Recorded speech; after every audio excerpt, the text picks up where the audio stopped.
నేను ఈ 2 మొక్కలు తీసుకున్నానండి.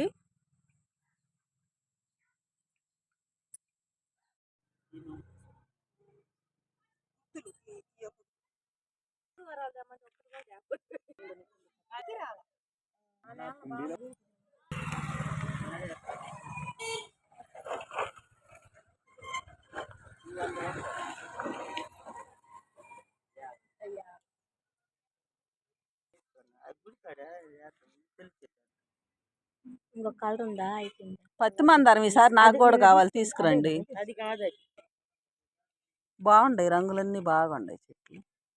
ఏదో ఈ పూలు మొక్కలు రోజు మా ఊరు వస్తాయండి. మీకు ఎవరికైనా కావాలంటే ఈ సెంటర్కి వస్తాయి, వచ్చి తీసుకోండి. బాగా మంచి రంగులు ఉన్నాయి అన్నీ. నచ్చితే లైక్ చేయండి, షేర్ చేయండి, కామెంట్ చేయండి, సబ్స్క్రైబ్ కూడా చేసుకోండి.